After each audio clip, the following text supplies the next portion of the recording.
that are fighting for liberties in the province of Cyrenaica. We are the only one country that are doing so. You talk about rescuing the people there. One of the elements of the agreement that you struck with Libya was the very contentious element, which meant that anyone fleeing Libya, anyone looking for refuge from the regime that has been there for all these decades now, Italy had arranged a deal whereby you could just turn the ship around and take them back without even any consideration of their claim to refugee status. Are you suspending that agreement as well? Yes, that kind of agreement is absolutely clear. It is suspended because we have no longer an interlocutor. That said, you cannot imagine Italy taking alone the responsibility of managing tremendously huge potential flows of migrants coming to north to the European shores. The Italian shores are European shores. That's why we have been asking Europe for taking action, initiative for managing and coordinating the issue. So let me be clear. Are you saying that you will still maintain this policy of refusing to accept asylum seekers or refugees into Italy? Well, Italy will face the impact of potential migratory flows. It is absolutely clear. We did so 2 weeks ago with 6,000 migrants coming from Tunisia. But that said, Europe as a whole, the responsibility of managing flows. Italy is absolutely clear, alone cannot afford enormous flows of migrants. We are asking for European solidarity. We are in talks with European colleagues about that. Is it true, the rumour that appears to be going around Brussels, that Italy is making its participation in the EU sanctions programme, or its support for that EU sanctions programme, conditional upon a broader EU agreement on the issue of immigrants? No, these are two different points. One thing is the full implementation of European and UN sanctions, and we will be fully implementing UN and European sanctions. Other thing is to have a European discussion on migration. We have been talking about that for a very long time. What do you think your position should be on this? I mean, I've been looking at the numbers about migration. At the end of 2009, Germany had a refugee population of 594,000. Italy had a refugee population of 55,000, less even than Sweden, which is a much smaller country. Well, Italy took a huge number of migrants. We have, unfortunately, a large number of illegal migrants coming to Sicily and then moving north to the other regions of Italy.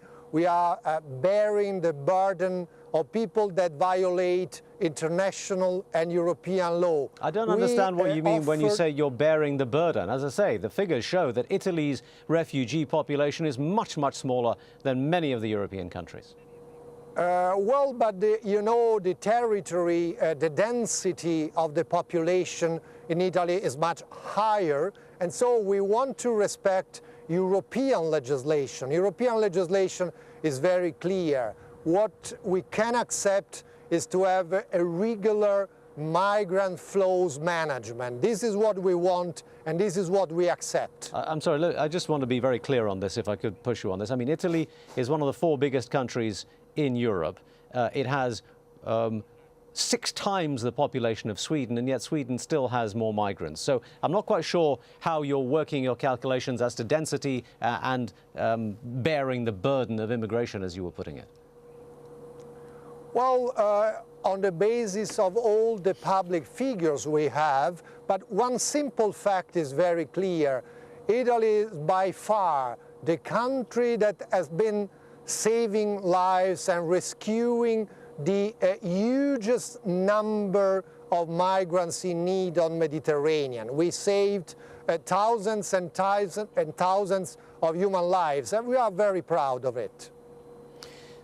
You say that you will agree with and enforce all the EU sanctions announced. Let me just ask you what you're doing in terms of investments, in terms of assets related to Libya. Your relationship business-wise and financially with Libya much closer than any other European nation. The deal that was struck with Libya just a few years ago in 2008 provided for $5 billion in investments into Libya over 20 years. Is that part of the deal also going to be suspended? Are you going to ask for that money back? How are you going to manage this need for a freeze on assets of the regime? Well, we are absolutely ready. I said already that Italy will support all the sanctions that will be decided on the economic field, on financial field from UN and from the European Union. We are discussing now what kind of sanctions, but all kind of sanctions will be agreed by Italy. But have you frozen all the assets that you know are related to Libya? There are. I don't know in details what kind of assets, but whatever it will be, Italy will agree and will implement in full the sanctions. Italy has been historically very close to Libya, as we know, and your current Prime Minister, Mr. Berlusconi, has been very close to Mr. Gaddafi, as we know. Are you willing and able to do what the UK has done and remove his diplomatic immunity? We can discuss together, because this is an initiative that should be taken at European level. We have no problems at all, because since we adopted a travel ban, we have no problems of Libyan regime people entering the Italian territory. So we have no need to remove what it doesn't longer exist, that is diplomatic immunity, since they cannot simply enter the Italian territory. Well, I'm just wondering whether, because of the relationship between the two countries, Italy might consider or entertain the idea of providing Mr. Gaddafi with some kind of refuge. No, we don't take even into consideration the idea. It is excluded.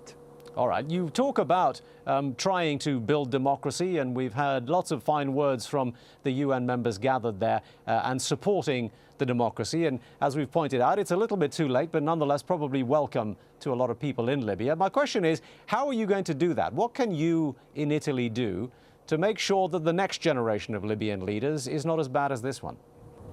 Well, first of all, we want to reach out to the opponents of the current regime. We have a good knowledge of people living outside of Libya that are resisting to the regime, that have been resisting. We could offer some good opportunities like students' exchanges, I would say scholarships. We can help, but in full respect of the ownership. It will be the Libyan people who will decide about its destiny. And the sanctions that we have seen already, as announced by the EU and by the United Nations, do you think they go far enough? I mean, you have mentioned recently the possibility of no-fly zones. You have mentioned using your military bases in some context. Give us a little bit more detail as to how much more do you think is going to be necessary to get Gaddafi out?